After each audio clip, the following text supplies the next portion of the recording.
Hello everyone, my name is Daniel and today we are going to be going over a feature list and review of the OnePlus 6. Most of the videos that I make on this channel are Apple videos.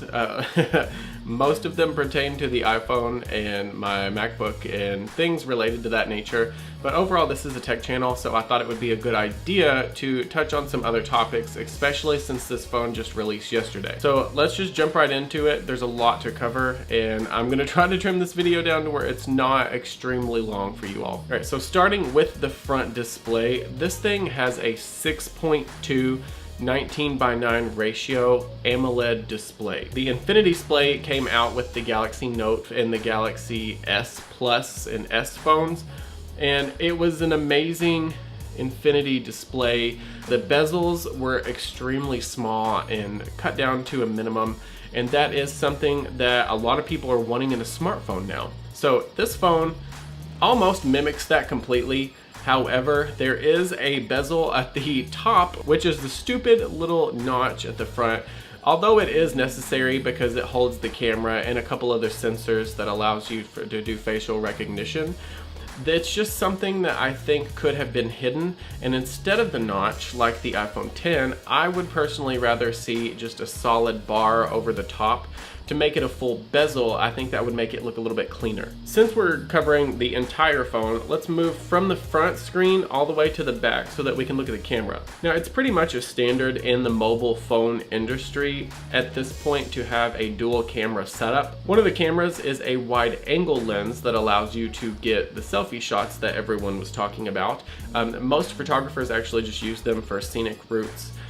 Scenic pictures that allows you to get the entire landscape. The other camera lens is a telephoto lens, which is a little bit better for zooming and taking farther out shots. It's going to help you focus. So needless to say, the OnePlus 6 does give you that portrait mode combined with the two lenses. Almost every single phone that was released in the past 2 years has optical image stabilization, and that's going to allow you to get better video as well. Speaking of video, the slow-mo on this camera is ridiculous. It slows all the way down to 480 frames per second. The iPhone 7, 8, and 10 only slows down to 240 frames per second. Now that's extremely good, and that gives you that smooth pan, especially if you're trying to take a cinematic shot.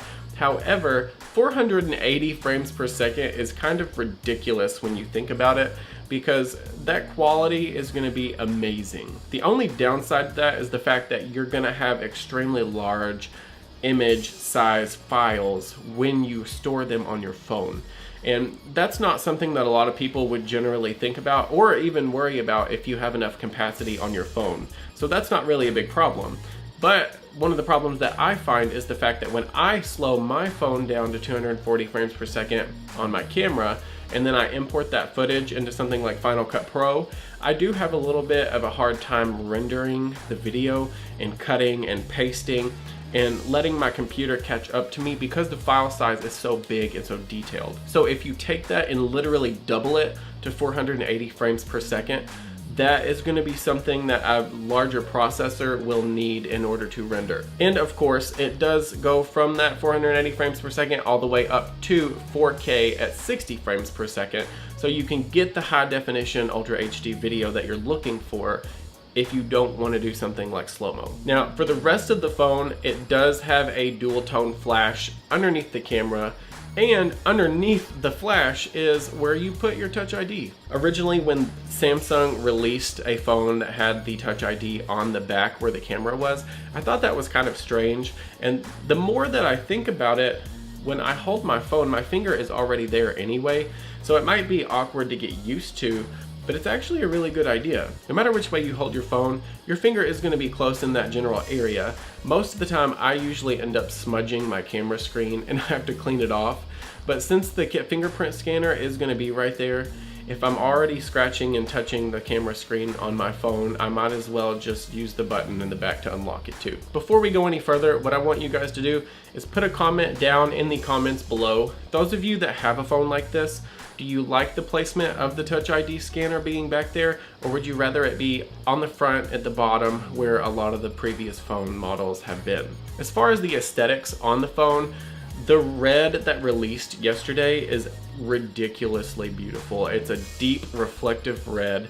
The bezels on the back are small and curved, as well as the curved sides, which kind of mimic the Note 8 in the S Plus and S Plus 9. And before you go any further, yes, I did kind of say that wrong. But overall, it's an extremely beautiful design, and I really like the fact that they paired the deep red with the black on the front, which, to be fair, is something that Apple did not do correctly at all when they did their very first product red. Now, although the OnePlus 6 is not product red, the red is a beautiful color, and I would probably get that if I switched to Android. But other than that, I really hope you guys liked this video. Be sure to give it a thumbs up. Put those comments down below. Let me know if you like the placement of the Touch ID, or, I mean, if you hate it, I mean, that's completely fine. It's your opinion. And be sure to click the subscribe button along with the bell so that you get notifications for my channel. And if you don't really feel like doing all of that, just click this button right here. It's gonna take you straight to my screen and subscribe to my channel. Be sure to check the top 2 videos in the corner as well. I love all of you guys. Thank you so much for watching. Stay tuned for the next video. Bye.